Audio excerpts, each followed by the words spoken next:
ಆ ದಿನ ಕುರಿಕಾಯುವ ಕುರುಬರು ಕೇಳಿದ್ರು, ಯೇಸು ನಶಿಸಿ ಹೋಗುತ್ತಿರುವ ಮನುಷ್ಯನಿಗಾಗಿ ಜನಿಸಿದ್ದಾರೆ ಎಂಬ ವಾರ್ತೆ ದೂತನು ಹೇಳಿದಾಗ ಆ ಕುರುಬರು ಕೇಳುತ್ತಾರೆ. ಈಗ ಒಂದು ಪ್ರಶ್ನೆ ಕೇಳ್ತೇನೆ. ಪಾಪಿಷ್ಠ ಮನುಷ್ಯನನ್ನು ರಕ್ಷಿಸುವುದಕ್ಕಾಗಿ ಯೇಸು ಕ್ರಿಸ್ತನು ಈ ಭೂಮಿಗೆ ಜನಿಸಿ ಬಂದಿದ್ದಾರೆ ಎಂಬ ವಾರ್ತೆ ನೀವು ಕೇಳಿದ್ದೀರಾ? ನಾವು ಯೇಸುವಿನ ಸುವಾರ್ತೆ ಕೇಳಿದ್ದೇವೆ ಎನ್ನುವಂಥವರು ಒಮ್ಮೆ ಕೈ ತೋರಿಸುವೀರಾ? ಆಯ್ತು, ಸರಿ. ನೀವು ಯೇಸು ಕ್ರಿಸ್ತನ ಸುವಾರ್ತೆ ಕೇಳಿದ್ದೀರಲ್ಲವೇ? ಪಾಪಿಷ್ಠ ಮನುಷ್ಯನನ್ನು ಪರಿಶುದ್ಧಗೊಳಿಸುವುದಕ್ಕಾಗಿ, ಹಾಳಾಗಿ ಹೋಗುತ್ತಿರುವ ಮನುಷ್ಯನಿಗೆ ಒಳ್ಳೆ ಜೀವಿತ ಕೊಡುವುದಕ್ಕಾಗಿ, ಪಾತಾಳಕ್ಕೆ ಹೋಗುತ್ತಿರುವ ಪಾಪಿಷ್ಠ ಮನುಷ್ಯನನ್ನು ಪರಲೋಕಕ್ಕೆ ಸೇರಿಸುವುದಕ್ಕಾಗಿ ಯೇಸು ಈ ಭೂಮಿಗೆ ಜನಿಸಿ ಬಂದರೆಂದು ಕೇಳಿದಿರಲ್ಲವೇ? ಹಾಗಾದ್ರೆ ಕೇಳಿ ಏನ್ ಮಾಡಿದ್ರಿ? ಕೇಳಿ, ಆ ವಾರ್ತೆ ಕೇಳಿ ಏನ್ ಮಾಡಿದ್ರಿ? ಆ ದಿನ ಕುರಿ ಕಾಯುವ ಕುರುಬರು ಕೇಳ್ತಾರೆ, ಏನೆಂದು? ಲೋಕರಕ್ಷಕನು ಜನಿಸಿದ್ದಾನೆಂದು, ಪಾಪಿಷ್ಠ ಮನುಷ್ಯನನ್ನು ಪರಿಶುದ್ಧಗೊಳಿಸುವಂತಹ ದೇವರು ಜನಿಸಿದ್ದಾನೆ ಎಂದು ಅವರು ಕೇಳಿದ್ರು. ಕೇಳಿ ಹಾಗೇ ಬಿಟ್ಬಿಟ್ರೋ? ಇಲ್ಲ ಪ್ರಿಯರೇ, ಏನ್ ಮಾಡಿದ್ರು? ವಿಶ್ವಾಸ ಇಟ್ರು. ಏನ್ ಮಾಡಿದ್ರು? ವಿಶ್ವಾಸ ಇಟ್ರು. ಅಂದ್ರೆ ಅರ್ಥವೇನು? ದೇವರ ಕುರಿತಾದ ಸುವಾರ್ತೆ, ಯೇಸುವಿನ ಕುರಿತಾದ ಸತ್ಯ ಸುವಾರ್ತೆ ನೀವು ಕೇಳಿದ್ರಷ್ಟೇ ನಡೆಯಲ್ಲ.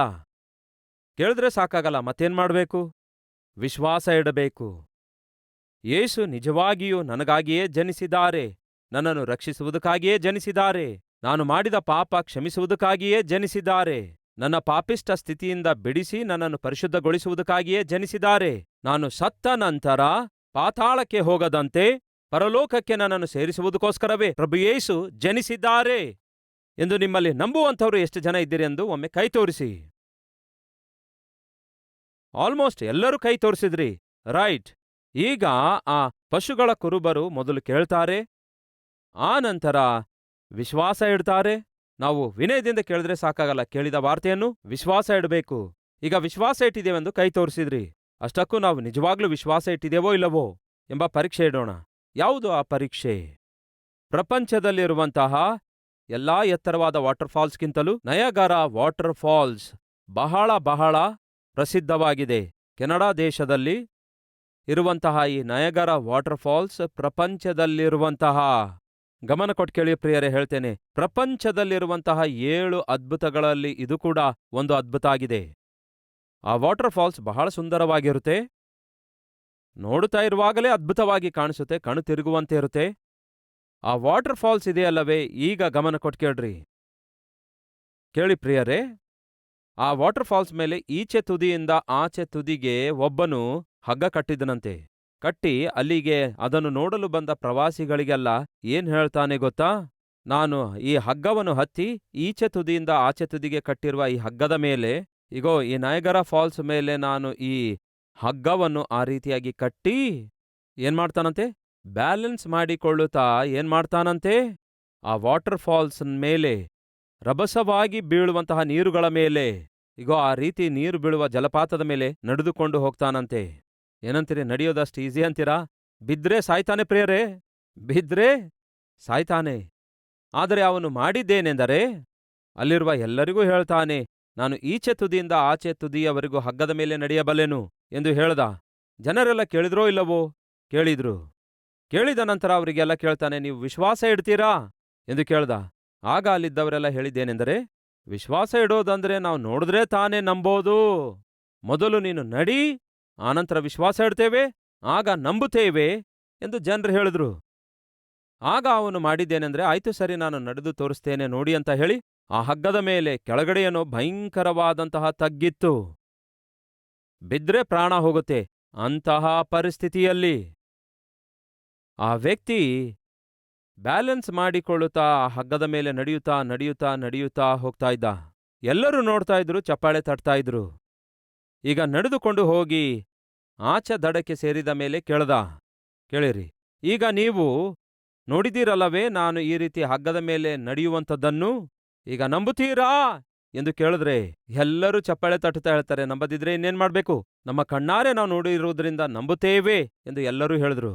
ಆಗ ಅವನು ಹೇಳಿದ್ದೇನೆಂದರೆ, ನೀವು ನಿಜವಾಗ್ಲೂ ನಂಬುತ್ತಾ ಇರೋದಾದರೆ, ಮೊದಲೇನು ಹೇಳಿದೆ, ನಾನು ನಡೆಯಬಲ್ಲೆನು ಎಂಬುದಾಗಿ ಪ್ರಕಟಿಸಿದ. ಎಲ್ಲರೂ ಕೇಳಿದ್ರು, ಆದರೆ ವಿಶ್ವಾಸ ಇಡಲಿಲ್ಲ. ಯಾಕೆಂದ್ರೆ ನಾವು ಕಣ್ಣಾರೆ ನೋಡಲಿಲ್ವಲ್ಲ, ನೀನು ನಡೆದ್ರೆ ನೋಡಿ ನಂಬುತ್ತೇವೆ ಅನ್ನುತ್ತಾರೆ. ಈಗ ನಡೆಯುತ್ತಾನೆ, ಮತ್ತೀಗ ಅವರು ನಂಬುತ್ತಾರೋ ಇಲ್ಲವೋ ಅದಕ್ಕೆ ಕೇಳ್ತಾನೆ, ಈಗ ನಾನು ಆ ಹಗ್ಗದ ಮೇಲೆ ನಡೆದಿದ್ದೇನಲ್ಲವೇ, ನಾನೇನಾದ್ರೂ ಬಿದ್ದೇನೋ, ಪ್ರಾಣ ಏನಾದ್ರೂ ಕಳ್ಕೊಂಡೇನೋ ಇಲ್ವಲ್ಲ, ಈಗ ನಿಮ್ಮಲ್ಲಿ ಎಷ್ಟು ಜನ ವಿಶ್ವಾಸ ಇಡ್ತೀರಿ, ಕೈ ತೋರಿಸಿರಿ ಅಂದಾಗ ಅವರೆಲ್ಲರೂ ಕೈ ತೋರಿಸಿದ್ರು. ಹೌದು, ನಾವು ನಂಬುತ್ತೇವೆಂದು, ನಾವು ವಿಶ್ವಾಸ ಇಡ್ತೇವೆ, ನಾವು ನಂಬುತ್ತೇವೆ ಎಂದು ಕೈ ತೋರಿಸಿದ್ರು.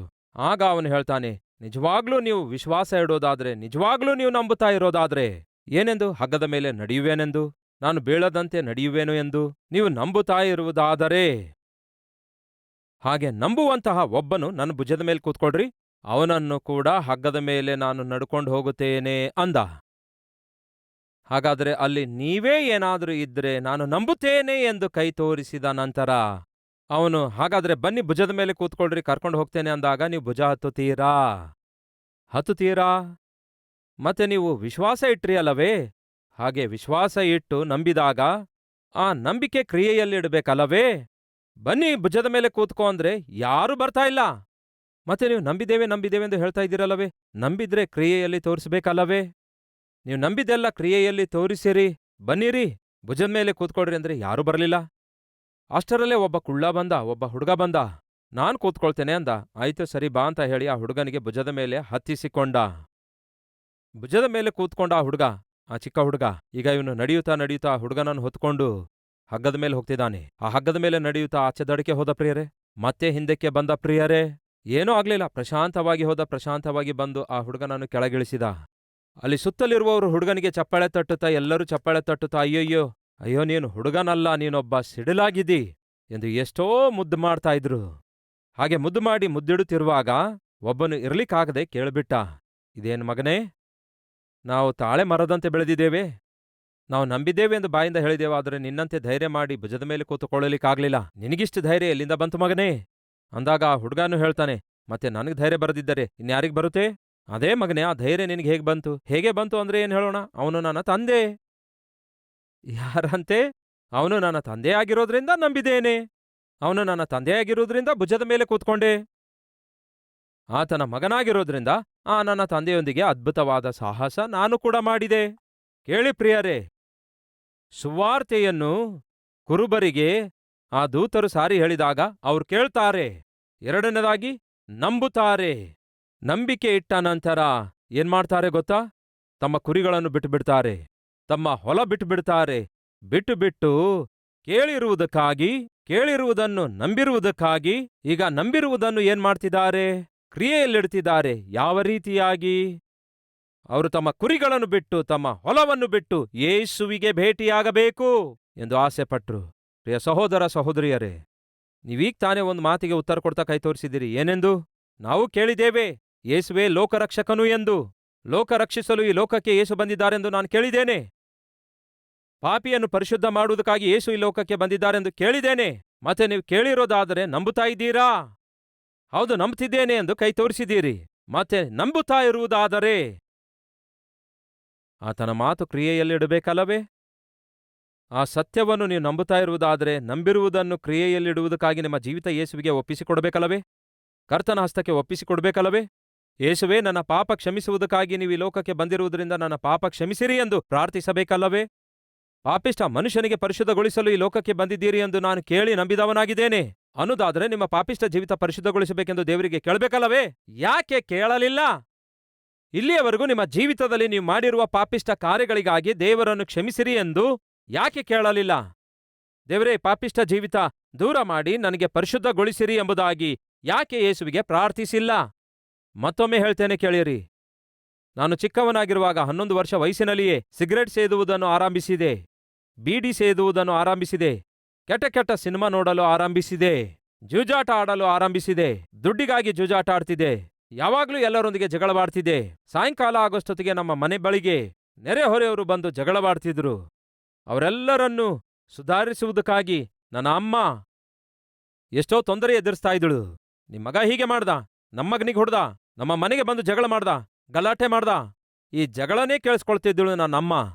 ಇನ್ನು ಅವರೆಲ್ಲರನ್ನು ಸುಧಾರಿಸಿ ಕಳಿಸಿಕೊಟ್ಟ ನಂತರ ನನಗೆ ನೋಡಿ ಅಳ್ತಾ ಇದ್ದಳು. ಅಯ್ಯೋ ಅಯ್ಯೋ, ಏನ್ ಮಗನೇ, ಹಡ್ದ್ರೂ ಹಡ್ದೆ, ನಿನ್ನಂತಹ ಇಷ್ಟು ಕೆಟ್ಟ ಮಗನನ್ನು ಯಾಕೆ ಹಡ್ದೆ?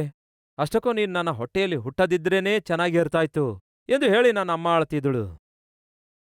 ಯಾಕೆಂದರೆ ಚೆನ್ನಾಗಿ ಓದಲಾರದಂತೆ ಇಷ್ಟಾನುಸಾರವಾಗಿ ಜೀವಿಸುತ್ತಾ ಚಿಕ್ಕ ವಯಸ್ಸಿನಲ್ಲಿಯೇ ಪಾಪಿಷ್ಟ ಚಟಗಳಿಗೆ ಬಂಧಿತನಾಗಿ ಹಾಳಾಗುತ್ತಾ ಇರುವಾಗ ನನ್ನ ಅಮ್ಮ ನೋಡಿ ಹೇಳ್ತಾ ಇದ್ದಳು, ಮಗನೇ, ದೇವರು ಕೂಡ ನಿನಗೆ ಮಾರ್ಪಡಿಸಲ್ಲ, ಅಷ್ಟೊಂದು ಹಾಳಾಗಿದೆಯಲ್ಲವೇ, ನೀನು ಹುಟ್ಟದಿದ್ರೆ ಚೆನ್ನಾಗಿರ್ತಾ ಇತ್ತು ಎಂದು ನನ್ನ ಅಮ್ಮ ಅಳ್ತಿದ್ದಳು. ತಮ್ಮ ತಂಗಿಯಂದಿರು ಕೇಳಿ, ಈ ದಿನ ನಮ್ಮ ಮಧ್ಯೆ ಯಾರಾದರೂ ಇದ್ದೀರಾ? ಗಂಡ ಹೆಂಡತಿಯರೇ, ಈ ದಿನ ನಮ್ಮ ಮಧ್ಯೆ ಯಾರಾದರೂ ಇದ್ದೀರಾ? ಹೋಗಿ ಹೋಗಿ ಇಂಥವನಿಗೆ, ಪ್ರಯೋಜನವಿಲ್ಲದವನಿಗೆ ಮದುವೆ ಆದನಲ್ಲವೇ, ನರಕಯಾತನೆ ತೋರಿಸ್ತಿದ್ದಾನೆ. ಮದುವೆ ಆದ್ರೂ ಆದೆ, ನಿನ್ನಂತಹ ರಾಕ್ಷಸಳಿಗೆ ಮದುವೆ ಆದೆ, ನರಕಯಾತನೆ ತೋರಿಸಿ ಕೊಡ್ತಾ ಇದೆಯಲ್ಲವೇ ಎಂದು ಗಂಡ ಹೆಂಡತಿ ಒಬ್ಬರ ಮೇಲೊಬ್ಬರು ದ್ವೇಷ ಕೋಪ ಹೆಚ್ಚಿಸಿಕೊಳ್ತಾ ಇದ್ದೀರಾ? ಒಂದು ವೇಳೆ ತಮ್ಮ ತಂಗಿಯಂದರೆ ನಿಮ್ಮ ತಂದೆ ತಾಯಿ ನಿಮ್ಮನ್ನು ನೋಡಿ ಅಳ್ತಾ, ಅಯ್ಯೋ, ಹೋಗಿ ಹೋಗಿ ನಿನ್ನಂತಹ ಮಗನು ನನಗೆ ಯಾಕೆ ಹುಟ್ಟಿದ, ಹೋಗಿ ಹೋಗಿ ನಿನ್ನಂಥವಳನ್ನೇ ನಾನು ಯಾಕೆ ಹಡಿಯಬೇಕಾಯ್ತು, ನರಕಯಾತನೆ ತೋರಿಸ್ತಾ ಇದ್ದೀ, ಎಷ್ಟು ಕಾಡಿಸ್ತಾ ಇದೆಯಲ್ಲವೇ ಎಂಬುದಾಗಿ ಹೀಗೆ ನಿಮ್ಮನ್ನು ಹೆತ್ತ ತಂದೆ ತಾಯಿಗಳಿಗೆ ಕಾಡಿಸುವಂತಹ ಮಗಳಾಗಿದ್ದೀರಾ, ಮಗನಾಗಿದ್ದೀರಾ? ಹಾಗಾದ್ರೆ ಕೇಳ್ರಿ, ನಿಮಗಿಂತ ಮುಂಚೆ ನಾನು ಅದೇ ಮಾರ್ಗ ಹಾದು ಬಂದೆ, ಅಮ್ಮಳಿಗೆ ಕಾಡಿಸುತ್ತಾ ಇದ್ದೆ, ನರಕಯಾತನೆ ತೋರಿಸ್ತಿದೆ. ಅಮ್ಮ, ನೋಡು ಮಗನೇ, ದೇವರು ಕೂಡ ನಿನ್ನನ್ನು ಮಾರ್ಪಡಿಸಲ್ಲ ಅನ್ನುತ್ತಾ ಇದ್ದಳು. ಅಂತಹ ಸಮಯದಲ್ಲಿ ಯೇಸುಕ್ರಿಸ್ತನು ಜೀವಿತಗಳನ್ನು ಮಾರ್ಪಡಿಸ್ತಾರಂತೆ, ಎಷ್ಟೇ ಹಾಳಾದ್ರೂ ಪರಿಶುದ್ಧಗೊಳಿಸುತ್ತಾರೆ ಎಂದು ನಾನು ಸುವಾರ್ತೆಯನ್ನು ಕೇಳದೆ. ಮೊಟ್ಟಮೊದಲ ಸಾರಿ ನಾನು ಸುವಾರ್ತೆಯನ್ನು ಕೇಳಿದಾಗ ನಿಜವಾಗ್ಲೂ ಯೇಸು ಮಾರ್ಪಡಿಸುತ್ತಾರೋ, ನಿಜವಾಗ್ಲೂ ಜೀವಿತ ಬದಲಾಯಿಸ್ತಾರೋ ಎಂಬ ಸುವಾರ್ತೆಯನ್ನು ದೈವಸೇವಕರಾದ ಜೈಪಾಲ್ ಅವರು ನಮ್ಮ ಗ್ರಾಮದಲ್ಲಿ ಸಾರುತ್ತಿರುವಾಗ ಕೇಳದೆ. ಕೇಳಿ ಮೊದಲು ಮಾಡಿದ್ದೇನೆಂದರೆ ನಂಬಿಕೆ ಇಟ್ಟೆ. ಯಾರಿಗೆ ಗೊತ್ತು ಮಾರ್ಪಡಿಸ್ತಾರೇನೋ, ಮಾರ್ಪಡಿಸುವ ಶಕ್ತಿ ಇದೆಯೇನೋ, ಯಾಕೆ ಪ್ರಯತ್ನಿಸಬಾರದು ಅಂದುಕೊಂಡು ಪ್ರಾರ್ಥನೆ ಮಾಡಿದೆ. ಯೇಸುವೆ, ನಾನು ಪ್ರಯೋಜನವಿಲ್ಲದವನು, ಹಾಳಾದವನು, ಯಾಕೆ ನೀನು ಹುಟ್ಟಿದೆ ಎಂದು ನನ್ನ ಅಮ್ಮ ಹೇಳ್ತಿದ್ದಾಳೆ, ಅಷ್ಟು ಕೆಟ್ಟ ಹೋಗಿದ್ದೇನೆ. ಆದರೆ ಯೇಸು, ನೀವು ಎಂಥವರನ್ನೇ ಬದಲಾಯಿಸ್ತೀರಂತೆ, ಎಂಥವರಿಗೇ ಆಗಲಿ ಒಳ್ಳೆ ಜೀವಿತ ಕೊಡ್ತೀರಂತೆ, ಮತ್ತೆ ಹಾಳಾದ ನನ್ನ ಜೀವಿತ ಒಳ್ಳೆ ಜೀವಿತವಾಗಿ ಮಾರ್ಪಡಿಸುವಿರಾ, ನನ್ನನ್ನು ಬದಲಾಯಿಸುವೀರಾ ಎಂದು 12 ವರ್ಷ ವಯಸ್ಸಿನಲ್ಲಿ ಮೊಳಕಾಲೂರಿ ನಾನು ಮಾಡಿದ ಪ್ರಾರ್ಥನೆ ಯಾವುದು ಗೊತ್ತಾ? ಯೇಸುವೇ, ನನ್ನನ್ನು ಮಾರ್ಪಡಿಸಿರಿ. ದೇವ್ರು ಕೂಡ ನಿನ್ನನ್ನು ಮಾರ್ಪಡಿಸಲ್ಲ ಎಂದು ಅಮ್ಮ ಹೇಳ್ತಿದ್ದಾಳೆ. ಮಾರ್ಪಡಿಸುವ ದೇವರಿದ್ದಾರೆ ಎಂದು ಆ ಸೇವಕರು ಹೇಳಿದ್ದಾರೆ. ನನ್ನನ್ನು ಮಾರ್ಪಡಿಸುವಿರಾ? ಮಾರ್ಪಡಿಸುವುದಾದರೆ ಮಾರ್ಪಡಿಸಯ್ಯ, ಬಹಳ ಹಾಳಾಗಿದ್ದೇನೆ ಎಂಬ ಚಿಕ್ಕ ಪ್ರಾರ್ಥನೆ ಮಾಡಿದೆ. ಕೇಳಿ ಸಹೋದರ ಸಹೋದರಿಯರೇ, ಹಾಗೆ ಚಿಕ್ಕ ಪ್ರಾರ್ಥನೆ ಮಾಡುವುದಕ್ಕಿಂತ ಮುಂಚೆ ಒಂದು ಮಾತು ಹೇಳಿದೆ. ಯೇಸುವೇ, ನೀವು ಜೀವಿತ ಮಾರ್ಪಡಿಸುವಂತಹ ದೇವರಾಗಿದ್ದೀರಂತೆ, ಪಾಪಿಷ್ಟ ಚಟಗಳಿಂದ, ಪಾಪಿಷ್ಟ ಅಪವಿತ್ರವಾದಂತಹ ಚಟಗಳಿಂದ ಬಿಡಿಸಬಲ್ಲಂತಹ ಶಕ್ತಿಯುಳ್ಳ ದೇವರಾಗಿದ್ದೀರಂತೆ. ನಾನು ಮೊಳಕಾಲೂರಿ ಎದ್ದೇಳೋದ್ರೊಳಗಾಗಿಯೇ ನನ್ನ ಹೃದಯ ಪೂರ್ತಿಯಾಗಿ ಮಾರ್ಪಡಬೇಕು. ಸಿಗರೆಟ್ ಸೇದುವ ವಿಷಯದಲ್ಲಿ, ಬೀಡಿ ಸೇದುವ ವಿಷಯದಲ್ಲಿ, ಸಿನಿಮಾ ವಿಷಯದಲ್ಲಿ, ಜುಜಾಟ ವಿಷಯದಲ್ಲಿ ಮನಸ್ಸು ಪೂರ್ತಿ ಮುರಿದು ಹೋಗಬೇಕು. ಹಾಗೆ ನನ್ನನ್ನು ಮಾರ್ಪಡಿಸು ಎಂದು ಪ್ರಾರ್ಥಿಸಿದೆ. ಆಗ ಏನಾಯ್ತು ಗೊತ್ತಾ ಪ್ರಿಯರೇ? ಮೊಳಕಾಲೂರಾದ ಮೇಲೆ ನಾನು ಎದ್ದಿದ್ದೇನೋ ಇಲ್ಲವೋ, ನನ್ನ ಹೃದಯವನ್ನು ಯೇಸು ಪವಿತ್ರಗೊಳಿಸಿದ್ರು, ಸಂಪೂರ್ಣವಾಗಿ ಮಾರ್ಪಡಿಸಿಬಿಟ್ರು.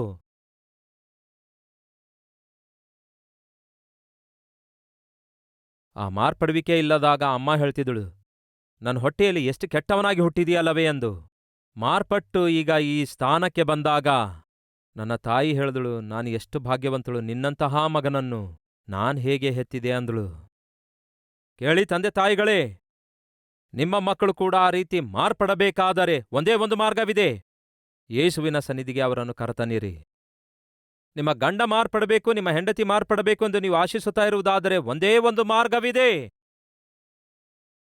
ಹಾಳಾದ ಜೀವಿತಗಳನ್ನು ಮಾರ್ಪಡಿಸಬಲ್ಲಂತಹ ಯೇಸುವಿನ ಸನ್ನಿಧಿಗೆ ಅವರನ್ನು ನಡೆಸಿರಿ. ಕೇಳಿ ಸಹೋದರ ಸಹೋದರಿಯರೇ, ನಿಮ್ಮ ಜೀವಿತದಲ್ಲಿ ಯಾವ ಪಾಪಿಷ್ಟ ಚಟ ನಿಮಗೆ ಆರೋಗ್ಯವಿಲ್ಲದಂತೆ ಮಾಡ್ತಿದೆಯೋ, ಯಾವ ಪಾಪಿಷ್ಟ ಚಟ ನಿಮ್ಮ ಜೀವಿತದಲ್ಲಿ ಸುಖ ಇಲ್ಲದಂತೆ, ಸೌಖ್ಯ ಇಲ್ಲದಂತೆ, ಸಮಾಧಾನ ಇಲ್ಲದಂತೆ ಮಾಡ್ತಿದೆಯೋ, ಯಾವ ಅಪವಿತ್ರತೆ, ಯಾವ ಅಕ್ರಮ ಸಂಬಂಧ ಗಂಡ ಹೆಂಡತಿಯರ ಮಧ್ಯದಲ್ಲಿ ಐಕ್ಯತೆ ಇಲ್ಲದಂತೆ ಮಾಡಿದೆಯೋ, ಯಾವ ಕೆಟ್ಟ ಸ್ನೇಹ, ಯಾವ ಕೆಟ್ಟ ಚಟ ನಿಮ್ಮ ವಿದ್ಯಾಭ್ಯಾಸ ಹಾಳು ಮಾಡಿದೆಯೋ, ನಿಮಗೆ ಭವಿಷ್ಯವೇ ಇಲ್ಲದಂತೆ ಮಾಡಿದೆಯೋ, ಅದನ್ನು ನೀವು ಬಿಟ್ಟು ಬಿಡುವುದಾದರೆ ಈ ದಿನವೇ ನೀವು ಕೂಡ ಬದಲಾಗ್ತೀರಿ. ಆ ದಿನ ಕುರುಬರು ಕೇಳ್ತಾರೆ, ನಂಬಿ ಕೇಳ್ತಾರೆ, ಮೂರನೇ ಕೆಲಸ ಬಿಟ್ಟು ಬಿಡ್ತಾರೆ. ಏನನ್ನು ಬಿಟ್ಟು ಬಿಡ್ತಾರೆ? ಅವರು ತಮಗಿರುವಂತಹ ಕುರಿಗಳನ್ನು, ತಮಗಿರುವಂತಹ ಹೊಲಗಳನ್ನು ಬಿಟ್ಟು ಬಿಟ್ಟು ಯೇಸುವನ್ನು ವೀಕ್ಷಿಸಬೇಕು, ಕಣ್ಣಾರೆ ನೋಡಬೇಕು, ಆರಾಧಿಸಬೇಕು ಎಂದು ಯೋಚಿಸಿ ಯೇಸು ಬಳಿಗೆ ಬರುವಾಗ ಅವರು ಮಾಡಿದ್ದೇನೆಂದರೆ ಅವರು ಬಿಟ್ಟು ಬಿಡಬೇಕಾದದನ್ನು ಬಿಟ್ಟು ಬಿಡುತ್ತಾರೆ. ಸಹೋದರ ಸಹೋದರಿಯರೇ, ನಿಮ್ಮ ಜೀವಿತದಲ್ಲಿ ದೇವರು ನಿಮ್ಮನ್ನು ರಕ್ಷಿಸಬೇಕು, ನಿಮಗೆ ಅದ್ಭುತವಾದ ಜೀವಿತ ಕೊಡಬೇಕೆಂದು ಬಯಸುವುದಾದರೆ ಮೊದಲು ನೀವು ಮಾಡಬೇಕಾದದ್ದು, ದೋಷಗಳನ್ನು ಮುಚ್ಚಿಕೊಳ್ಳುವವನಿಗೆ ಶುಭವಾಗದು, ಆದರೆ ಅವುಗಳನ್ನು ಒಪ್ಪಿಕೊಂಡು ಬಿಟ್ಟು ಬಿಡುವವನಿಗೆ ಕನಿಕರ ದೊರಕುವುದು. ನಿಮ್ಮ ಜೀವಿತದಲ್ಲಿ ನೀವು ಅಭಿವೃದ್ಧಿಯಾಗಬೇಕಾದ್ರೆ, ವಿದ್ಯಾಭ್ಯಾಸದಲ್ಲಿ ಅಭಿವೃದ್ಧಿಯಾಗಬೇಕಾದ್ರೆ, ಉದ್ಯೋಗದಲ್ಲಿ ಅಭಿವೃದ್ಧಿಯಾಗಬೇಕಾದ್ರೆ, ವ್ಯಾಪಾರದಲ್ಲಿ ಅಭಿವೃದ್ಧಿಯಾಗಬೇಕಾದ್ರೆ, ನಿಮ್ಮ ಕುಟುಂಬ ಅಭಿವೃದ್ಧಿಯಾಗಬೇಕಾದ್ರೆ ಒಂದೇ ಒಂದು ಮಾರ್ಗವಿದೆ. ಮುಚ್ಚಿಡಬೇಡಿರಿ. ನೀವು ಮಾಡ್ತಿರುವ ಪಾಪಿಷ್ಟ ಕೆಲಸಗಳನ್ನು ನಿಮ್ಮೊಳಗೆ ಮುಚ್ಚಿಟ್ಕೊಳ್ಬೇಡಿ. ಈ ದಿನ ಎಲ್ಲಿ ನೋಡಿದ್ರೂ ರಹಸ್ಯವೇ. ಹೆಂಡತಿಗೆ ಗೊತ್ತಾಗದಂತೆ ಗಂಡ ಎಷ್ಟೋ ರಹಸ್ಯಗಳನ್ನು ಮೇಂಟೈನ್ ಮಾಡ್ತಾನೆ. ಗಂಡನಿಗೆ ಗೊತ್ತಾಗದಂತೆ ಹೆಂಡತಿ ಎಷ್ಟೋ ರಹಸ್ಯಗಳನ್ನು ಮೇಂಟೈನ್ ಮಾಡ್ತಾಳೆ. ತಂದೆ ತಾಯಿಗಳಿಗೆ ಗೊತ್ತಾಗದಂತೆ ಮಗನು ಮಗಳು ಎಷ್ಟೋ ಸೀಕ್ರೆಟ್ ಮೇಂಟೈನ್ ಮಾಡ್ತಾರೆ, ಟಾಪ್ ಸೀಕ್ರೆಟ್ ಮೇಂಟೈನ್ ಮಾಡ್ತಾರೆ. ಒಬ್ಬರಿಗಿಂತಲೂ ಒಬ್ಬರು ಮೀರಿ ರಹಸ್ಯ ಜೀವಿತ ಜೀವಿಸ್ತಿದ್ದಾರೆ. ರಹಸ್ಯದ ಜೀವಿತ ಅವಶ್ಯಕತೆ ಏನಿದೆ? ತಪ್ಪು ಮಾಡುವಂತಹ, ಪಾಪ ಮಾಡುವಂತಹ ಪ್ರತಿಯೊಬ್ಬನೂ ಕೂಡ ರಹಸ್ಯಗಳನ್ನು ಮೇಂಟೈನ್ ಮಾಡ್ತಾನೆ. ಹಾಗೆ ನೀವು ನಿಮ್ಮ ಪಾಪಿಷ್ಟ ಜೀವಿತ ಮುಚ್ಚಿಟ್ಟುಕೊಳ್ಳುವುದಾದರೆ ನೀವು ಅಭಿವೃದ್ಧಿಯಾಗಲ್ಲ. ಮತ್ತೇನ್ ಮಾಡಬೇಕು? ಈ ಪಾಪಿಷ್ಟ ಜೀವಿತವನ್ನು ಯೇಸುವಿನ ಬಳಿಗೆ ಬಂದು ಒಪ್ಪಿಸಿಕೊಡೋದಾದರೆ ನೀವು ಅಭಿವೃದ್ಧಿಯಾಗ್ತೀರಿ. ನಿಮ್ಮ ಪಾಪಿಷ್ಟ ಜೀವಿತವನ್ನು ಬಿಟ್ಟು ಬಿಟ್ಟು ನಿಮ್ಮ ರಹಸ್ಯ ಜೀವಿತ ಯೇಸುವಿಗೆ ಅರ್ಪಿಸಿಕೊಡೋದಾದರೆ ನೀವು ಅಭಿವೃದ್ಧಿಯಾಗ್ತೀರಿ, ಬದಲಾಗ್ತೀರಿ. ಹೇಳಿದೆನಲ್ಲವೇ, ಏಸಾವನು ತಾನು ಮಾಡುತ್ತಿರುವ ಪಾಪಿಷ್ಟ ಜೀವಿತ, ಪಾಪಿಷ್ಟ ಚಟ ಬಿಟ್ಟು ಬಿಡಲಿಲ್ಲ. ದೇವರ ಬಳಿಗೆ ಬಂದು ಹೇಳಲಿಲ್ಲ. ತನ್ನ ಜೀವಿತದಲ್ಲಿ ಮಾರ್ಪಡುವಿಕೆ ನೋಡಲಿಲ್ಲ. ಕೊನೆಗೆ ಎಂಥವನನ್ನು ಈ ಲೋಕಕ್ಕೆ ಹುಟ್ಟು ಹಾಕ್ತಾನೆ ಗೊತ್ತಾ? ಲೋಕರಕ್ಷಕನನ್ನೇ ಕೊಂದಾಕಬೇಕು ಅಂದುಕೊಳ್ಳುವ ಹೇರೋದನನ್ನೇ ಈ ಲೋಕದಲ್ಲಿ ಹುಟ್ಟಾಕಿದ. ತಂದೆಂದರೆ ಕೇಳಿರಿ, ನೀವು ಬದಲಾಗದಿದ್ದರೆ ನಿಮ್ಮ ಮಕ್ಕಳು ಬದಲಾಗೋದಿಲ್ಲ. ತಾಯಂದರೆ ಕೇಳಿರಿ, ನೀವು ಬದಲಾಗದಿದ್ದರೆ ನಿಮ್ಮ ಹೆಣ್ಮಕ್ಕಳು ಬದಲಾಗೋದಿಲ್ಲ. ನೀವು ರಕ್ಷಿಸಲ್ಪಡದಿದ್ದರೆ ನಿಮ್ಮ ಮಕ್ಕಳು ಯಾರನ್ನು ನೋಡಿ ರಕ್ಷಿಸಲ್ಪಡ್ತಾರೆ? ಯಾಕೋಬನು ರಕ್ಷಿಸಲ್ಪಟ್ಟ, ಯಾಕೋಬನು ಪಶ್ಚಾತ್ತಾಪಪಟ್ಟ. ಹಾಗಾಗಿ ಲೋಕಕ್ಕೆ ಯಾರನ್ನು ಪರಿಚಯಿಸಿದ? ಲೋಕರಕ್ಷಕನನ್ನು ಪರಿಚಯಿಸಿದ. ತಂದೆಯಾಗಿ ನೀವು ಬದಲಾದ್ರೆ, ತಾಯಿಯಾಗಿ ನೀವು ಬದಲಾದ್ರೆ ಈ ಲೋಕಕ್ಕೆ ಪರಿಚಯಿಸುತ್ತೀರಿ, ಲೋಕರಕ್ಷಕನನ್ನು ಪರಿಚಯಿಸುತ್ತೀರಿ. ಜೀವಿತಗಳನ್ನು ಬದಲಾಯಿಸುವಂತಹ ದೇವರನ್ನು ನಿಮ್ಮ ಮಗನಿಗೆ, ನಿಮ್ಮ ಮಗಳಿಗೆ ಪರಿಚಯಿಸುತ್ತೀರಿ. ನೀವೇ ಹಾಳಾಗುತ್ತಿರುವಾಗ, ನಿಮಗೇ ಶಾಂತಿ ಸಮಾಧಾನ ಇಲ್ಲದಿರುವಾಗ, ನಿಮ್ಮಲ್ಲಿಯೇ ನೀತಿ ಇಲ್ಲದಿರುವಾಗ, ನಿಮ್ಮಲ್ಲಿಯೇ ಯಥಾರ್ಥತೆ ಇಲ್ಲದಿರುವಾಗ, ನೀವೇ ರಕ್ಷಿಸಲ್ಪಡದಿರುವಾಗ ಹೇಗೆ ನಿಮ್ಮ ಮಕ್ಕಳನ್ನು ನೀವು ರಕ್ಷಣೆಗೆ ನಡೆಸುತ್ತೀರಿ? ಒಂದು ಸಾರಿ ಆಲೋಚಿಸಿರಿ. ಪ್ರಿಯ ಸಹೋದರ ಸಹೋದರಿಯರೇ, ನಾವು ಮಾಡುತ್ತಿರುವ ಪಾಪಿಷ್ಟ ಕಾರ್ಯಗಳನ್ನು ಬಿಟ್ಟು ಬಿಟ್ಟ ಹೊರತು ದೇವರು ಅನುಗ್ರಹಿಸುವಂತಹ ರಕ್ಷಣೆ ಹೊಂದಲಾರೆವು. ಉದಾಹರಣೆ, ನೀವು ಸ್ನಾನ ಮಾಡಿ ಒಳ್ಳೆ ಬಟ್ಟೆ ಧರಿಸಿಕೊಳ್ಳಬೇಕಾದರೆ ಹಳೆ ಬಟ್ಟೆ ಏನ್ ಮಾಡ್ಬೇಕು? ನಿಮ್ಮಲ್ಲಿ ಯಾರಾದರೂ ಇದ್ದೀರಾ ಅದೇ ರೀತಿ ಹಳೆ ಬಟ್ಟೆ ಧರಿಸಿಕೊಂಡು ಬಾತ್ರೂಮಿಗೆ ಹೋಗಿ ಸ್ನಾನ ಮಾಡುವ ಹುಚ್ಚರನ್ನು ನೋಡಿದೀರಾ? ಕೇಳಿ ಪ್ರಿಯರೇ, ಸ್ನಾನ ಮಾಡುವಾಗ ಏನ್ ಮಾಡ್ತೇವೆ? ಹಳೆ ಬಟ್ಟೆ ತೆಗೆದುಹಾಕ್ತೇವೆ. ಸ್ನಾನ ಮಾಡಿದ ನಂತರ ಏನ್ ಮಾಡ್ತೇವೆ? ಹೊಸ ಬಟ್ಟೆ ಧರಿಸ್ತೇವೆ. ವಾಶ್ ಮಾಡಿರುವ ಬಟ್ಟೆ ಧರಿಸ್ತೇವೆ. ವಾಶ್ ಮಾಡಿದ ಬಟ್ಟೆ ಧರಿಸಬೇಕಾದ್ರೆ ಸ್ನಾನ ಮಾಡಬೇಕು. ಸ್ನಾನ ಮಾಡಬೇಕಾದ್ರೆ ಹಳೆಯ ಹೊಲಸಾದ ವಸ್ತ್ರಗಳನ್ನು ಬಿಟ್ಟು ಬಿಡಬೇಕು. ಹಾಗೆಯೇ ನನ್ನ ಯೇಸು ನಿಮ್ಮನ್ನು ನೂತನ ಪಡಿಸಬೇಕಾದರೆ, ಹಳೆಯ ಹೊಲಸಾದ ಜೀವಿತವನ್ನು ನೀವು ಬಿಟ್ಟು ಬಿಡುವುದಾದರೆ ರಕ್ಷಣೆಯ ವಸ್ತ್ರವನ್ನು ನಿಮಗೆ ಹೊದಿಸುತ್ತಾರೆ.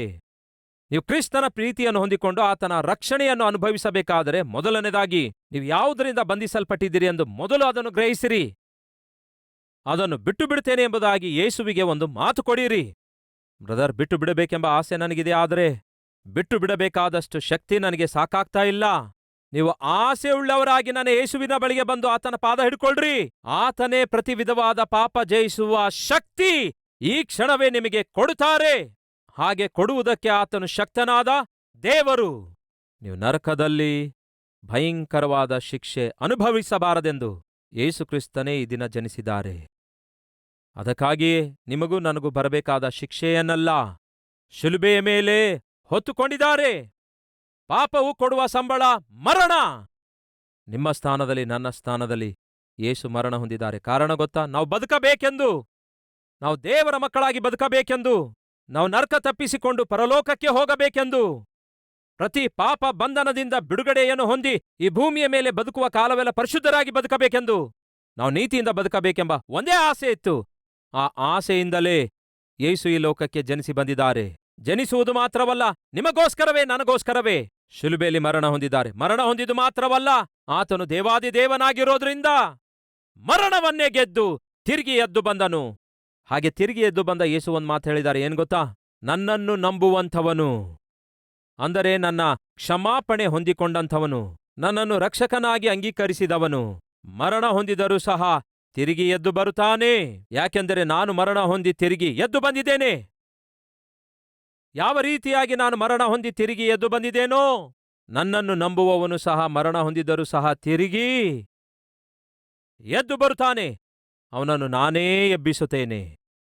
ಯಾವ ರೀತಿ ನಾನು ಮರಣ ಹೊಂದಿ ತಿರುಗಿ ಎದ್ದು ಬಂದು ಪರಲೋಕಕ್ಕೆ ಹೋಗುತ್ತಾ ಇದ್ದೇನೋ, ಹಾಗೆಯೇ ನನ್ನನ್ನು ನಂಬುವಂಥವನೂ ಸಹ ಮರಣ ಹೊಂದಿದರೂ ಸಹ ತಿರುಗಿ ಎದ್ದು ಬರುವನು. ಆಗ ನಾನು ಅವನನ್ನು ಪರಲೋಕಕ್ಕೆ ಕರೆದೊಯ್ಯುತ್ತೇನೆ ಎಂಬ ಇದು ಅದ್ಭುತವಾದ ಸುವಾರ್ತೆಯಾಗಿದೆ. ಇದು ಅದ್ಭುತವಾದ ಸತ್ಯವಾರ್ತೆಯಾಗಿದೆ. ಅಷ್ಟಕ್ಕೂ ಯಾಕೆ ಯೇಸು ಈ ಭೂಮಿಗೆ ಜನಿಸಿ ಬಂದ್ರು ಎಂಬ ಅರ್ಥಗರ್ಭಿತವಾದ ಶುಭ ಸಂದೇಶವಾಗಿದೆ. ಕೇಳ್ತಿದ್ದೇನೆ ಸಹೋದರ ಸಹೋದರಿಯರೇ, ಏಸಾವನ ಹಾಗೆ ನೀವು ಶಾಪಗ್ರಸ್ತ ಜೀವಿತವನ್ನೇ ಜೀವಿಸಿ ಲೋಕಕ್ಕೆ ಶಪಿತವಾದ ಸಂತಾನವನ್ನೇ ಹುಟ್ಟು ಹಾಕುತ್ತೀರೋ, ಇಲ್ಲವೇ ಯಾಕೋಬನ ಹಾಗೆ ನೀವು ಮಾಡಿದ ತಪ್ಪುಗಳನ್ನು ಒಪ್ಪಿಕೊಂಡು ಈ ದಿನವೇ ನಿಮ್ಮ ಜೀವಿತ ದೇವರಿಗೆ ಒಪ್ಪಿಸಿಕೊಟ್ಟು ಆಶೀರ್ವಾದಕರವಾಗಿ ಮಾರ್ಪಟ್ಟು, ಮಾತ್ರವಲ್ಲ ನಿಮ್ಮ ಕುಟುಂಬಕ್ಕೂ ಮುಂದಿನ ಸಂತತಿಗೂ ಆಶೀರ್ವಾದಕರವಾಗಿರುತ್ತೀರೋ ಇಲ್ಲವೋ ಅದು ನಿಮ್ಮ ಕೈಯಲ್ಲಿದೆ. ಏಸಾವನು ವ್ಯಭಿಚಾರಿ, ಪಾಪಿಷ್ಠನಾಗಿದ್ದ, ಎಂದಿಗೂ ಮಾರ್ಪಡುವಿಕೆ ಕೋರಿಕೊಳ್ಳಲಿಲ್ಲ. ಹೇರೋದನಂತಹ ದುರ್ಮಾರ್ಗಿಯನ್ನು ಈ ಲೋಕಕ್ಕೆ ಹುಟ್ಟು ಹಾಕಿದ. ಯಾಕೋಬನು ಕೂಡ ಒಳ್ಳೆಯವನಲ್ಲ, ಆದರೆ ಒಂದು ದಿವಸ ತನ್ನ ತಪ್ಪು ತಿಳಿದುಕೊಂಡು ಪಶ್ಚಾತ್ತಾಪ ಪಡ್ತಾನೆ, ದೇವರ ಕೈಗೆ ತನ್ನ ಜೀವಿತ ಒಪ್ಪಿಸಿಕೊಡ್ತಾನೆ, ಆಶೀರ್ವದಿಸಲ್ಪಡ್ತಾನೆ. ಈ ದಿನ ನಮ್ಮ ಮಧ್ಯೆ ಯಾರೇ ಆಗಲಿ, ದೇವರೇ ನಮ್ಮ ಮಕ್ಕಳು ಕೂಡ ಹಾಳಾಗಬಾರದು, ನನ್ನ ಸಂತಾನ ನನ್ನ ಸಂತತಿ ಹಾಳಾಗಬಾರದು. ಈ ದಿನ ನನ್ನ ಜೀವಿತ ನಿಮ್ಮ ಕೈಗೆ ಒಪ್ಪಿಸಿಕೊಟ್ಟು ನಿಮ್ಮ ಆಶೀರ್ವಾದ ಹೊಂದಿಕೊಂಡು ಮುಂಬರುವ ತಲೆಮಾರಿಗೆ ನನ್ನ ಮಕ್ಕಳಿಗೆ ಆಶೀರ್ವಾದವಾಗಿರುತ್ತೇನೆ ಎಂದು ನೀವು ತೀರ್ಮಾನ ತೆಗೆದುಕೊಳ್ಳುವುದಾದರೆ, ನಿಮ್ಮಿಂದಲೇ ನಿಮ್ಮ ಕುಟುಂಬಕ್ಕೆ ಆಶೀರ್ವಾದ, ನಿಮ್ಮ ಮಕ್ಕಳಿಗೆ ಆಶೀರ್ವಾದ. ಇದೆಲ್ಲ ಬೇಡ, ನನ್ನ ಇಷ್ಟಾನುಸಾರವಾಗಿ ಜೀವಿಸ್ತೇನೆ ಎಂಬುದಾಗಿ ಒಂದು ವೇಳೆ ನೀವು ಅಹಂಕಾರ ಪಡೋದಾದ್ರೆ, ನಾನು ನನ್ನ ಇಷ್ಟಾನುಸಾರವಾಗಿ ಜೀವಿಸ್ತೇನೆ, ಯೇಸು ನನಗ್ಯಾಕೆ ಬೇಕು? ಆತನು ಹುಟ್ಟಿದ್ರೆ ಎಷ್ಟು, ಹುಟ್ಟದಿದ್ರೆ ಎಷ್ಟು ಎಂದು ಯೋಚಿಸಿ ಹೇರೋದನು ಅಡ್ಡ ತಡೆದನು, ಕ್ರಿಸ್ತನನ್ನು ಅವಮಾನಗೊಳಿಸಿದನು, ಕ್ರಿಸ್ತನಿಗೆ ಅಂತ್ಯಗೊಳಿಸಬೇಕೆಂದು ಬಯಸಿದನು. ಅದೇ ವರುಷ, ಯಾವ ವರ್ಷದಲ್ಲಿ ಅವನು ರಕ್ಷಿಸಲ್ಪಡುವುದಕ್ಕಾಗಿ ದೇವರು ಅವನಿಗೆ ಒಂದು ಅವಕಾಶ ಕೊಟ್ಟಿದ್ರೋ, ಆ ಅವಕಾಶ ಅಂಗೀಕರಿಸದೆ ತಿರಸ್ಕರಿಸಿದ ವರ್ಷದಲ್ಲಿಯೇ ಅವನು ಸತ್ತು ಹೋದ. ಪ್ರಿಯರೇ, ಹುಳುಗಳು ಹಿಡಿಯಲ್ಪಟ್ಟು ಸಾಯುತ್ತಾನೆ, ಮೈಯೆಲ್ಲ ಕೊಳೆತು ಹೋಗುತ್ತೆ, ಮೈಯೆಲ್ಲ ಕಜ್ಜಿಗಳಾಗ್ತವೆ, ಕಿಡ್ನಿಗಳು ಹಾಳಾಗ್ತವೆ. ನಡುನತ್ತಿಯಿಂದ ಮೊದಲುಗೊಂಡು ಅಂಗಾಲಿನವರೆಗೂ ಅವನಿಗಿರುವ ರೋಗ ತಾಳಲಿಕ್ಕಾಗದೆ ಕೊನೆಗೆ ಹೇರೋದನು ಏನಾದನು ಗೊತ್ತಾ? ಹುಚ್ಚನಾದ. ಪ್ರಿಯರೇ, ಒಬ್ಬ ಮೆಂಟಲ್ ಆಗ್ಬಿಟ್ಟ. ಪ್ರಿಯರೇ, ಕಿರ್ಚಿ ಕೂಗಾಡುತ್ತಾ ವಿಚಿತ್ರವಾಗಿ ನೋಡ್ತಿದ್ದ. ಈ ಹೇರೋದ ಚಕ್ರವರ್ತಿಗೆ ಏನೆಂದು ಕರೆದ್ರು ಗೊತ್ತಾ? ಮಹಾ ಚಕ್ರವರ್ತಿ ಎಂದಿದ್ರು. ಆದ್ರೆ ಹೇಗೆ ಸತ್ತ ಗೊತ್ತಾ? ನಾಯಿಯ ಸಾವು ಸತ್ತ. ಕೊನೆಗೆ ಅನ್ನ ಹಾಕುವವನು ಕೂಡ ಅವನ ಹತ್ತಿರಕ್ಕೆ ಬಂದಾಗ ಅವನಿಂದ ದುರ್ವಾಸನೆ ಬರ್ತಾ ಇದೆ ಎಂದು ನೋಡಿ ಅನ್ನ ಹಾಕುವವನು ಆ ಅನ್ನ ಈ ರೀತಿ ತಳ್ಳಿ ಬಿಡ್ತಿದ್ನಂತೆ. ಅಂತಹ ನಾಯಿಯ ಸಾವು ಸಾಯಲು ಕಾರಣ ಗೊತ್ತಾ? ಅವನ ಮನೆವರೆಗೂ ಹೋಗಿತ್ತು. ಪ್ರಿಯರೇ, ಸುವಾರ್ತೆ. ಜ್ಞಾನಿಗಳನ್ನು ದೇವರು ಕಳಿಸಿಕೊಟ್ಟಿದ್ರು. ಹೋಗಿ ಆ ಹೆರೋದನಿಗೂ ಕೂಡ ಹೇಳ್ರಿ, ನಾನು ಜನಿಸಿದ್ದೇನೆಂದು, ನಾನು ರಕ್ಷಿಸುತ್ತೇನೆಂದು. ಆಗ ಹೆರೋದ ಏನು ಹೇಳ್ತಾನೆ ಗೊತ್ತಾ ಜ್ಞಾನಿಗಳಿಗೆ? ನೀವು ಹೋಗಿ ಯೇಸು ಎಲ್ಲಿ ಜನಿಸಿದ್ದಾರೆಂದು ನೋಡಿ ನನಗೆ ಬಂದು ಹೇಳ್ರಿ, ಆ ನಂತರ ನಾನು ಬಂದು ಆತನನ್ನು ಪೂಜಿಸುತ್ತೇನೆ ಅಂದ. ಆ ನಂತರ ಈ ದಿನ ಅಂಥವರು ನಮ್ಮ ಮಧ್ಯೆ ಇದ್ದೀರಾ? ಈ ದಿನ ಬೇಡ, ತರುವಾಯ. ಈ ದಿನ ಯೇಸುವಿನಿಂದ ನಾನು ಕ್ಷಮಾಪಣೆ ಹೊಂದಿಕೊಳ್ಳೋದಿಲ್ಲ. ಈ ದಿನ ನಾನು ಯೇಸು ಕ್ರಿಸ್ತನ ರಕ್ಷಣೆ ಹೊಂದಿಕೊಳ್ಳೋದಿಲ್ಲ. ಈ ದಿನ ನನ್ನ ಜೀವಿತ ಮಾರ್ಪಡಬೇಕೆಂದು ನಾನು ಪ್ರಾರ್ಥಿಸಲ್ಲ. ನಂತರ ಹೆರೋದನಿಗೆಲ್ಲಿತ್ತು? ನಂತರ ಸತ್ತು ಹೋದ ಪಾಪ, ಮಾಡಿರುವ ಪಾಪಕ್ಕೆ, ಹಾಕಿರುವ ವೇಷಕ್ಕೆ, ಮಾಡಿದ ಮೋಸಕ್ಕೆ ದೇವರ ಶಿಕ್ಷೆ ಅಕಸ್ಮಾತ್ತಾಗಿ ಬಂದು ಬಿತ್ತು. ಸಹೋದರ ಸಹೋದರಿ, ಯಾರಿಗೇ ಗೊತ್ತು? ಈ ದಿನ ನಿಮ್ಮ ಜೀವಿತದಲ್ಲಿ ನೀವು ಕೇಳುತ್ತಾ ಇರುವಂತಹ ಕಟ್ಟ ಕಡೆಯ ಸುವಾರ್ತೆ ಇದೇ ಆಗಿದೆಯೇನೋ? ಇನ್ನೊಂದು ಅದ್ಭುತವಾದ ಸಂದೇಶ ನೀವು ಕೇಳಲಿಕ್ಕಾಗೋದಿಲ್ವೇನೋ? ಮತ್ತೆ ನಿಮ್ಮ ಜೀವಿತ ತಿದ್ದುಕೊಳ್ಳುವುದಕ್ಕಾಗಿ, ಬದಲಾಗುವುದಕ್ಕಾಗಿ, ನಿಮ್ಮ ಜೀವಿತ ಮಾರ್ಪಡಿಸಿಕೊಳ್ಳುವುದಕ್ಕಾಗಿ ಅವಕಾಶ ದೊರಕುವುದಿಲ್ಲವೇನೋ? ಬೈಬಲ್ ಹೇಳುತ್ತದೆ, ಇದೇ ರಕ್ಷಣೆಯ ದಿನ, ಇಂದೇ ನಿಮ್ಮ ಜೀವಿತ ಯೇಸುವಿಗೆ ಅರ್ಪಿಸಿಕೊಡುವ ದಿನವಾಗಿದೆ. ಏಸಾವನ ಹಾಗೆ ಶಪಿತವಾದ ಜೀವಿತ ಜೀವಿಸಿ ಶಪಿತವಾದ ಸಂತಾನವನ್ನು ಈ ಲೋಕಕ್ಕೆ ಕೊಟ್ಟೋಗ್ತೀರೋ? ಇಲ್ಲವೇ ಯಾಕೋಬನ ಹಾಗೆ ಪಶ್ಚಾತ್ತಾಪಪಟ್ಟು ಲೋಕರಕ್ಷಕನನ್ನು ಅಂಗೀಕರಿಸಿ ಲೋಕರಕ್ಷಕನನ್ನು ಈ ಲೋಕಕ್ಕೆ ಪರಿಚಯಿಸುತ್ತೀರೋ? ನಿಮ್ಮ ಕೈಯಲ್ಲಿದೆ. ಸತ್ಯ ಗ್ರಹಿಸಿರುವ ಜ್ಞಾನಿಗಳೇನೋ ಯೇಸುವನ್ನು ಆರಾಧಿಸಿ ಹೋಗ್ತಾರೆ, ಪರಲೋಕ ಸಂಬಂಧಿಗಳಾಗುಳ್ಕೊಳ್ತಾರೆ. ಯೇಸುವಿನ ಸುವಾರ್ತೆ ಕೇಳಿದಾಗಿಯೂ ಹೇರೋದನ್ನು ತಳ್ಳಿ ಹಾಕುತ್ತಾನೆ, ಬೇಡ ಅನ್ನುತ್ತಾನೆ, ಕೊನೆಗೆ ಸಾಯುತ್ತಾನೆ. ಈ ದಿನ ನೀವೇನ್ ಮಾಡ್ಲಿಕ್ಕಿದ್ದೀರಿ? ಅದು ನಿಮ್ಮ ಕೈಯಲ್ಲಿದೆ. ಒಂದು ಸಣ್ಣ ಉದಾಹರಣೆ. ಒಬ್ಬ ಹುಡುಗ ಒಂದು ದಿನ ತನ್ನ ಮಾಸ್ಟರ್ ಬಳಿಗೆ ಹೋಗಿ ತನ್ನ ಕೈ ಮುಷ್ಟಿಯಲ್ಲಿ ಒಂದು ಸೊಗಸಾದ ಚಿಟ್ಟೆಯನ್ನು ಹಿಡ್ಕೊಂಡು ಬಂದ. ಏನದು? ಸೊಗಸಾದ ಚಿಟ್ಟೆ. ಸಾರ್, ಒಂದು ಪ್ರಶ್ನೆ ಅಂದ. ಏನು ಮಗನೇ? ನನ್ನ ಕೈಯಲ್ಲಿ, ನನ್ನ ಮುಷ್ಟಿಯೊಳಗೆ ಸೊಗಸಾದ ಚಿಟ್ಟೆ ಇದೆ. ಈಗ ಹೇಳಿ ಸಾರ್, ನನ್ನ ಕೈಯೊಳಗಡೆ ಇರುವಂತಹ ಈ ಸೊಗಸಾದ ಚಿಟ್ಟೆ ಬದುಕಿದೆಯಾ, ಸತ್ತಿದೆಯಾ ಹೇಳ್ರಿ ಎಂದು ಕೇಳ್ದ. ನನ್ನ ಕೈ ಮುಷ್ಟಿಯೊಳಗಿರುವ ಸೊಗಸಾದ ಚಿಟ್ಟೆ ಬದುಕಿದೆಯಾ, ಸತ್ತಿದೆಯಾ ಎಂಬುದಾಗಿ ಕೇಳ್ದ. ಆಗ ಸಾರ್ ಹೇಳಿದೇನು ಗೊತ್ತಾ? ಮಗನೇ, ನಿನ್ನ ಕೈ ಹಿಡಿತದಲ್ಲಿರುವ ಸೊಗಸಾದ ಚಿಟ್ಟೆಯ ಬದುಕು ನಿನ್ನ ಕೈಯಲ್ಲಿದೆ. ಅದು ಬದುಕಬೇಕಾದರೂ ಸಾಯಬೇಕಾದರೂ ನಿನ್ನ ಕೈಯಲ್ಲಿದೆ. ಅದು ಹೇಗೆ ಸಾರ್? ಏನಿಲ್ಲ ಮಗನೇ, ನಿನ್ನ ಕೈ ಮುಷ್ಟಿಯೊಳಗಿರುವ ಸೊಗಸಾದ ಚಿಟ್ಟೆ ಬದುಕಿದೆ ಅಂತ ನಾನು ಹೇಳಿದ್ರೆ ನೀನೇನ್ ಮಾಡುತ್ತೀ? ಹೀಗೆ ವರ್ಸ್ತಿ, ಸತ್ ಹೋಗುತ್ತೆ. ನಿನ್ನ ಕೈಯಲ್ಲಿರುವ ಸೊಗಸಾದ ಚಿಟ್ಟೆ ನಾನು ಸತ್ತಿದೆ ಅಂತ ಹೇಳಿದ್ರೆ ಹೀಗೆ ಬಿಟ್ಟುಬಿಡ್ತಿ, ಬದುಕಿ ಹಾರಿ ಹೋಗ್ತದೆ. ಅದು ಬದುಕಬೇಕಾದರೂ ಸಾಯಬೇಕಾದರೂ ಅದು ನಿನ್ನ ಕೈಯಲ್ಲಿದೆ. ಸಹೋದರ ಸಹೋದರಿ, ನೀವು ಕೂಡ ಪರಲೋಕಕ್ಕೆ ಹೋಗಬೇಕಾದರೂ, ನರಕಕ್ಕೆ ಹೋಗಬೇಕಾದರೂ, ಬದುಕಬೇಕಾದರೂ, ನಶಿಸಿ ನರಕಕ್ಕೆ ಹೋಗಬೇಕಾದರೂ ಅದು ನಿಮ್ಮ ಕೈಯಲ್ಲಿದೆ. ನಿಮ್ಮನ್ನು ರಕ್ಷಿಸುವುದಕ್ಕಾಗಿಯೇ ಯೇಸು ಈ ಲೋಕಕ್ಕೆ ಬಂದು ನಿಮ್ಮ ಮೇಲೆ ಬರಬೇಕಾದ ಶಿಕ್ಷೆಯನ್ನೆಲ್ಲ ತನ್ನ ಮೇಲೆ ಹೊತ್ತುಕೊಂಡು ಆತನು ಮರಣ ಹೊಂದಿ ಆತನು ಹೇಳ್ತಿರೋದೇನು? ನನ್ನನ್ನು ನಂಬಿದ್ರೇ ಸಾಕು, ನಿಮ್ಮನ್ನು ಪ್ರಾಣದಂತೆ ಪ್ರೀತಿಸಿದ್ದೇನೆಂದು, ನೀವು ಮಾಡಿದ ಪಾಪ ಶಿಕ್ಷೆನೆಲ್ಲ ನಾನೇ ಹೊತ್ತಿಕೊಂಡಿದ್ದೇನೆಂದು ನಂಬಿದರೆ ಸಾಕು, ಅಂಗೀಕರಿಸಿದರೆ ಸಾಕು. 2 ಕೈಗಳನ್ನು ಜೋಡಿಸಿ, ಯೇಸುವೇ, ನಾನು ಮಾಡಿರುವ ಪಾಪಿಷ್ಟ ಕಾರ್ಯಗಳನ್ನು ಕ್ಷಮಿಸಿರಿ, ನನ್ನನ್ನು ನಿಮ್ಮ ಮಗನಾಗಿ ಮಗಳಾಗಿ ಅಂಗೀಕರಿಸಿರಿ ಎಂದು ಪ್ರಾರ್ಥಿಸಿದರೆ ಸಾಕು. ನಾನು ನಿಮ್ಮನ್ನು ಕ್ಷಮಿಸುತ್ತೇನಲ್ಲವೇ? ಸತ್ತ ನಂತರ ನಿಮ್ಮನ್ನು ಪರಲೋಕಕ್ಕೆ ಸೇರಿಸುತ್ತೇನಲ್ಲವೇ? ಅದು ಕೂಡ ನಿಮಗೆ ಕಷ್ಟವೋ? ಬಹುಶಃ ಇದೇ ನಿಮ್ಮ ಜೀವಿತದಲ್ಲಿ ಕಟ್ಟ ಕಡೆಯ ಸುವಾರ್ತೆಯಾಗಿದೆಯೇನೋ? ಕಟ್ಟ ಕಡೆಯ ರಕ್ಷಣೆ ಹೊಂದುವಂತಹ ಅವಕಾಶ ಇದೇ ಆಗಿದೆಯೇನೋ? ಹಾಗಾದರೆ ನೀವಿದ್ದ ಸ್ಥಳದಲ್ಲಿಯೇ ಮೊಳಕಾಲು ಊರಬಲ್ಲಿರಾ? ನನ್ನೊಂದಿಗೆ ಪ್ರಾರ್ಥಿಸುವಿರಾ?